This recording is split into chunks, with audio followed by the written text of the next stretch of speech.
Chet el taratqullari tarafidan e'lon qilingan Qashqar koni shahar hujjatlarida Xitoy hukumati tarafidan tutqun qilinib, kesib o'tilgan 10 mingdan ortiq Uyg'urning tizimli oshkorlangan. Fransiya agentligi tarafidan e'lon qilingan bu hujjat buningdan xeyli burun oshkorlangan bo'lsa-mu, lekin hujjatdagi tutqunlarning salohiyatini dalillashga necha oy vaqt ketgan. Ma'lum bo'lishicha, Qashqar koni shahar hujjatlari Xitoyning Qaraqosh hujjatlaridan keyin oshkorlangan yana bir muhim maxfiy hujjat hisoblanadi ekan. Bu hujjat Qashqarning koni shahar noyasidan tutqun qilingan Uyg'urlarning tizimligi bo'lib, uningda tutqun qilingan 10 mingdan ortiq Uyg'urning tutqun qilinishi sababi, qamoqlik o'rni qatorliqlarga doir uchurlar bayon qilingan.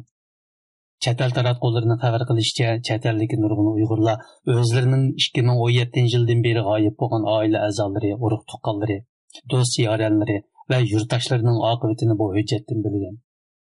Radimizning muxbiri Nurisman Abdirishning ota-onasi bilan ikki erkak qarindishining 2017-yildan keyin tutqun qilinib, kesib o'tilganligi ma'lum bo'lgan bo'lsa-mu, biroq ularning oqibatidan hozirga qadar xabar bo'lmagan edi.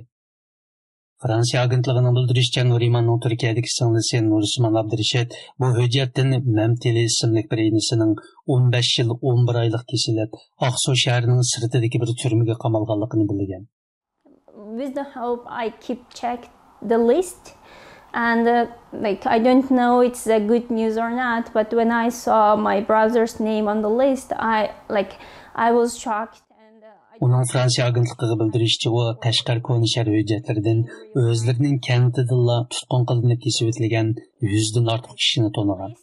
U yana hujjatdagi ismlardan o'zlari turishlik yezidagi boshqa 7 kentda o'ltirishlik kishilarni toniganligi, ularning hammasining terrorlik bilan hech qanday aloqasi yo'q kichik tijoratchilar va ishlamchilar ekanligini aytgan.